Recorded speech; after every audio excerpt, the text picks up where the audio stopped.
what other supplements can one use to try and improve hormone profiles? And here I realize we're using a very broad brush, because when we say improve hormone profiles, what are we really talking about?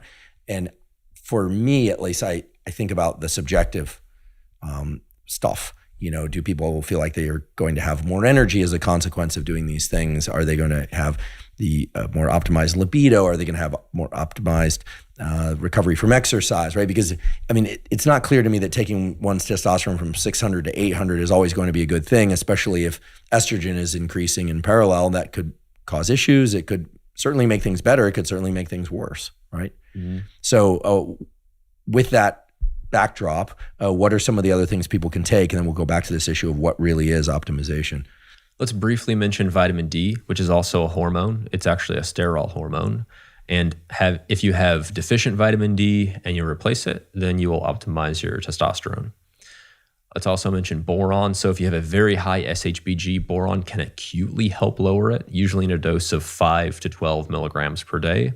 It's not really a sustained effect, but boron is depleted in soils in many countries. I believe it's very high in soils in Greece and Turkey. So eating dates or raisins that are from those areas potentially have more boron.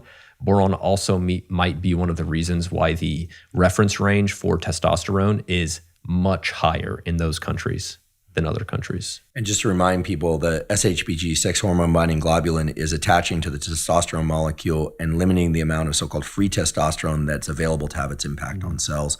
When Dr. Peter Attia was on this podcast, in fact, sitting in that very chair, he said that the ideal level of free testosterone in males should be about 2% of one's total testosterone. Would you agree with that number or disagree? I'm sure Peter would be fine if you said either. 2% is a good rule of thumb. Usually the reference range is between about 1 and 4%. Some people do have genetic polymorphisms in SHBG, a specific gene mutation where they have very low SHBGs. Also, men that have varicose veins in their testes, also known as varicoceles, tend to have very high SHBGs.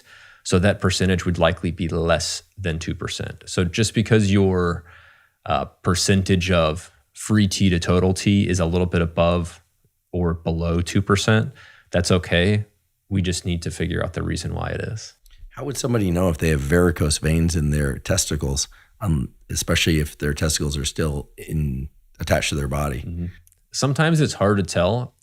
There is several grades. If you have a grade 3 or a grade 4 varicocele, it has what's called a bag of worms appearance. So think about if you've just resistance trained, or it's a really hot day, or you're wearing very tight fitting clothing, then if you feel it and it almost feels like there's worms in the scrotum.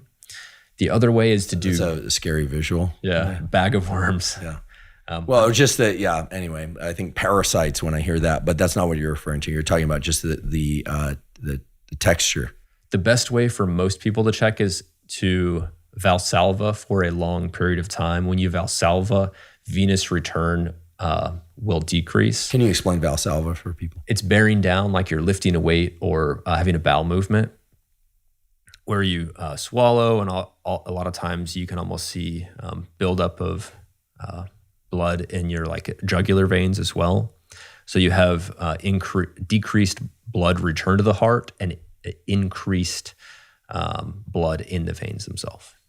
Okay, so vitamin D3. I'm guessing you're talking about vitamin D3 specifically when you say vitamin D. And then boron, 5 to 12 milligrams per day, right? And then what are some of the other things to optimize testosterone that are in supplement form? We could talk about things that affect the steroidogenesis cascade. So we could touch on Tongkat Ali. I know we've talked about that a little bit before. It's but I'm guessing a number of people probably haven't heard that conversation. Also known as long Jack, and that upregulates several different enzymes in the steroidogenesis cascade. And by that, what you mean and this is another good thing to Google. I think anybody interested in hormone optimization should understand where sterol hormones come from. They come usually from cholesterol, and they can be shunted off to vitamin D very easily. They can be shunted off to testosterone or estrogens or progestogens quite easily as well. But Tongkat helps with the conversion of multiple key steps where you synthesize testosterone. Another, think of it as like a coenzyme or a cofactor, an upregulator of these steps is insulin and IGF-1. So a good rule of thumb is if you are not expecting as much growth hormone, insulin, and IGF-1, for example, lower carb diets, caloric deficits, you're trying to cut body fat or body weight, then Tongkat is going to be theoretically especially powerful. What sorts of dosages of Tongkat do you recommend to your patients? Anywhere from 300 to 1,200 milligrams a day. With Tongkat, you need to be careful with the standardization because if you're thinking about a general Tongkat supplement, which is by far the most well-studied, then you're looking at the urecomanone content, which is a plant compound that is likely the main active pharmacologic effect. So that's the compound that's having the effect on the body. And if you standardize the urecomanone very, very high, then theoretically you're having more effect at a lower dose. I take 400 milligrams of Tongkat Ali per day. I take it early in the day because it has a bit of a stimulant effect. And if I take it after 2 p.m., it starts to inhibit my sleep. I've been taking it for years, and I rather like the effects. It seems subtle, but consistent. I've never cycled it. Do you recommend cycling it? I don't see any reason to cycle it. There is a reason to cycle some supplements, but no reason to cycle Tongkat. My blood work tells me that it causes an increase in free testosterone for me, and also a slight increase in luteinizing hormone for me. What are some of the other effects on various hormones that you've observed in the blood work of your patients taking Tongkat Ali? Tongkat can also slightly increase DHEA. And if you have a very high SHBG, again, that's the protein that binds up your androgens and estrogens, an extremely important protein. The higher your SHBG, the more it helps decrease it. So they've studied Tongkat in populations with very normal SHBGs, and it does nothing for SHBG. Interesting. Does that mean it does nothing for somebody overall? So if somebody has SHBG that's in the normal range, will taking Tongkat benefit them in any other way? Yes. It'll increase their total and free testosterone. Got it.